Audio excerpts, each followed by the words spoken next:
100 gram. Tell everybody your name. My name's Jarriod with the Loyalty Club. He just bust out.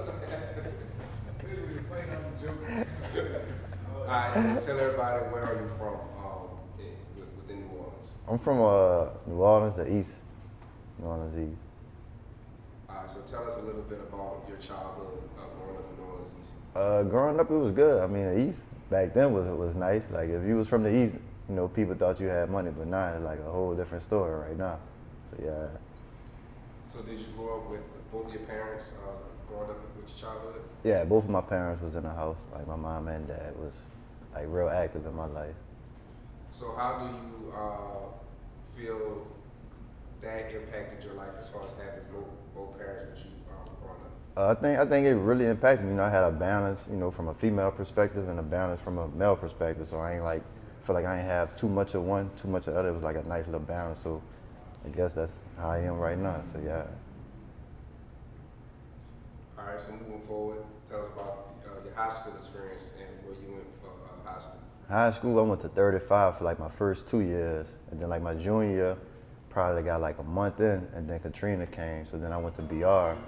I went to Woodlawn, and that's where I graduated from. But yeah, it was like a big difference from Baton Rouge and New Orleans. So after high school, basically, what did you do following high school, and then how did that work out for you? After high school, I went to Xavier.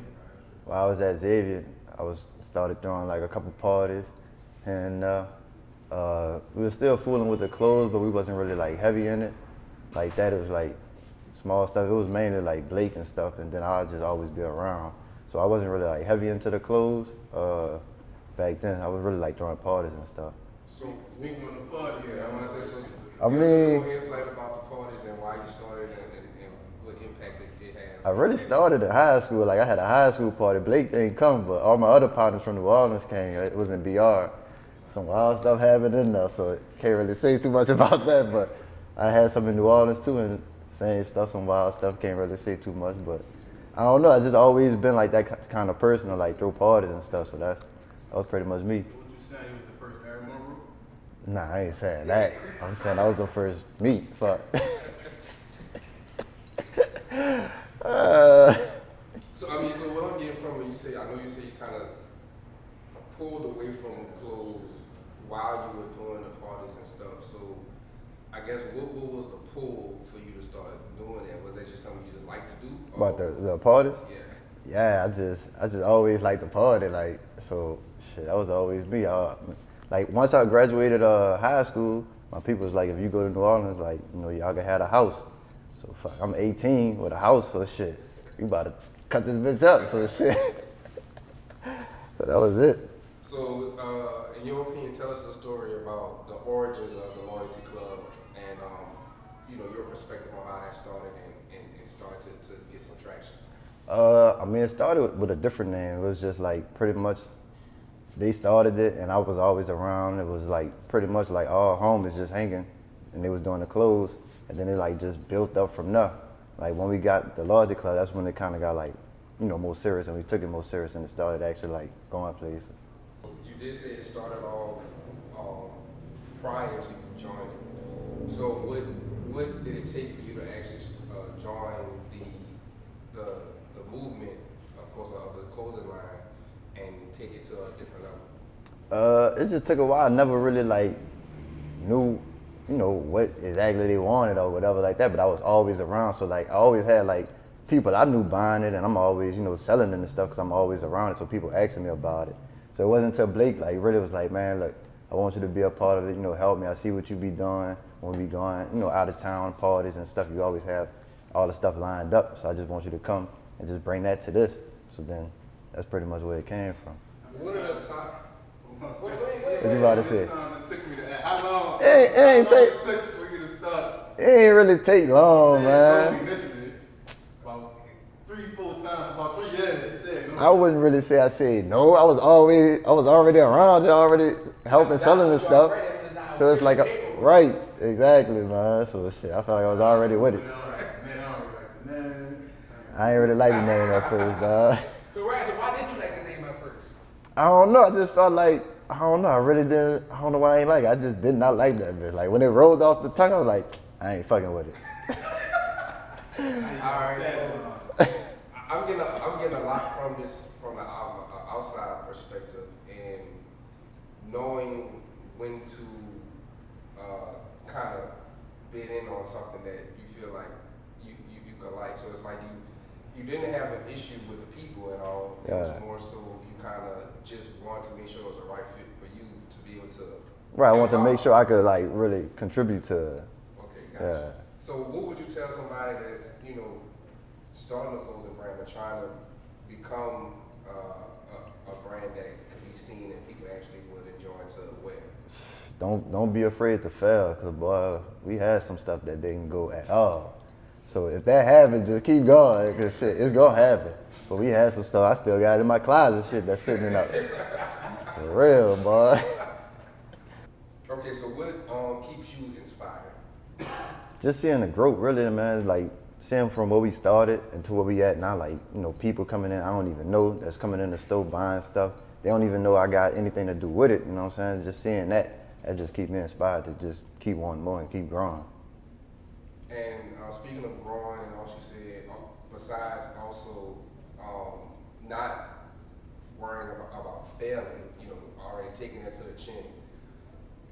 What could also coincide with those two things? Because I think some people could fail numerous times, and they continue to fail, right? If you continue to fail, then yeah, you might want to switch it up. I ain't saying like you failing in the beginning, in the middle, and when you think you at your peak. If you failing all them times, you might want do something else. So what else would they need to do, even if they don't want to do something else? Even if you keep failing, what else do you think is still possible to continue to fail? And then, you've been in for 5, 10 straight years. Mm-hmm. I feel like if you failing and you still really want to do this, just find like the right pieces that's gonna make it go. Cause like in the beginning we had so many people, and like all those pieces in there, it was just like nothing was going. Like we fussing all the time. We got meetings. Me and my brother getting into it all the time. So it's like it just wasn't going, bro. So it's like once it got down to like really just me and Blake, then it really kind of started going like way more smoother. Right. So I feel like basically being selective about like the right pieces. The right people, the right pieces. And maybe those other people maybe contribute to other things. Right. And not this venture. Right. Or what you're saying or whatever. Yeah. Okay. So I think that's good for people to know in general, because I think a lot of people kind of wonder where to start at. Too. Right. And everybody want to do everything. Like you can't do everything on your own. Like you gotta, you know what I'm saying, delegate other stuff to other people. So how important is delegation to you, and how do you feel like you find those people? Most of the time they don't just fall in your lap. They don't. And like when you try to get those people, sometimes like y'all to be working, and then it's like I want to go do my own thing. So it's like it's always hard to find like those people that's gonna stick around. Like I don't know, it's been hard. It's been hard, bro. I agree. I'm in the same position. But even with that, like sometimes as a business owner itself, you find your core, right? Do you feel like that's the next step for you guys to try to actually build out? Because we're talking about people now. To actually build out and have, some other people that you could hire and put into place that will take responsibility for certain things. We definitely trying to do that. It's just been hard. Like we've been trying that for years, but we feel like we at that point like we need, a couple other people. It's just hard to find that person. You think you found that person, and then it just don't work out. All right, next question is, so what are you up to now as far as, everything, like what you got going on? Still got the clothes. We trying to just bring that to the next level, really. We trying to get into all different things too, the music, real estate, just a little bit of everything, man. We ain't trying to be in just one bag. We trying to do a little bit of everything. How important is that, to be diverse in your craft? I think it's real important. You think about it, like music and fashion, I feel like that go hand in hand. So it's like, if you could like make that mesh and do it like the right way, that's just gonna make both things take off, even faster. All right. So what do you feel like makes? Wait. You asked a nigga what he got going on, Blitz, the nigga didn't even mention the tape that we about to drop. We about to do the Loyalty Club O&O tape, man. Me and Devin. You know what I'm saying? Calvin and Blake gonna be Manny Fresh. They gonna just produce it, man. We about to be rapping. We about to take over. We about to show y'all niggas how to get it. Yeah, so no, I mean, I think a lot of people feel like this as well. When they ask that question, they kind of don't even think really about how much they have going on. Yeah.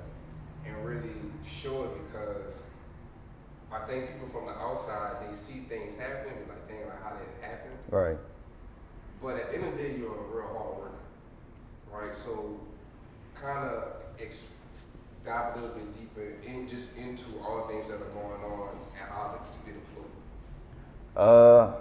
It'd be hard trying to keep it afloat. I mean, it'd be so much.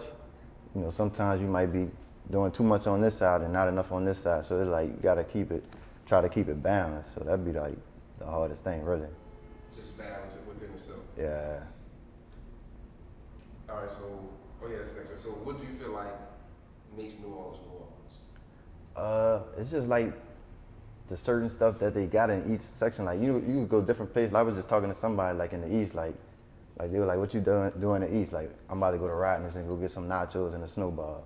They might not do that wherever somebody else from. So like I feel like every part got their own little stuff that they do. You know what I'm saying? That make that part unique. But then as a whole, it's just like bring all New Orleans together that So make like it that much culture unique. within a culture, kind of type of thing. So tell us something. Well, you got a lot of stuff. Now you talking about the party. Tell us something that could only happen in New Orleans from your experience that has happened to you. Only happened in New Orleans. I don't even know, man. That was the hard one I was trying to think of, man. I'm gonna be honest, like, it'd be so random nights that we be having. Like, we'll be at the shop, we'll be in the shop, we'll be talking about some crazy stuff in the shop, then we'll leave from the shop, probably go to Nosh, leave from Nosh, go somewhere, then end up at Spades. We might not get home to 4, 5 in the morning. I don't know nowhere else where you just gonna be going to all them different places and just random stuff just happening the whole time. I really can't go everything that's happening, but yeah. Run into him in the line. For real. Run into Devin at the line, he asking about when we dropping the tape. Real talk.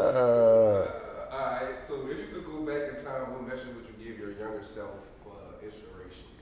Man, I just wish I could have the knowledge that I got now. I feel like if I knew that back then, it could just take off a whole lot faster, man. If I could just give more knowledge to my younger self. So what do you feel like out of everything is the most important thing that you wish you would have known in order to move a little bit faster?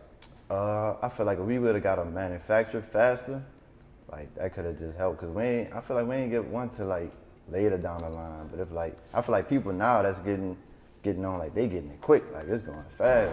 But it wasn't really like that with us, like. So basically, you would tell yourself to have everything in order. Yeah. Or whatever you do, pretty much. Yeah, pretty much have everything in order. Just be more resourceful. Yeah. All right. So tell everybody where to find you at, and where to get the merch. And Loyalty Club, 841 Fulton Street. The website, theloyaltyclub.us. Instagram, The Loyalty Club. Everything gonna be under there. Everything. Only in New Orleans.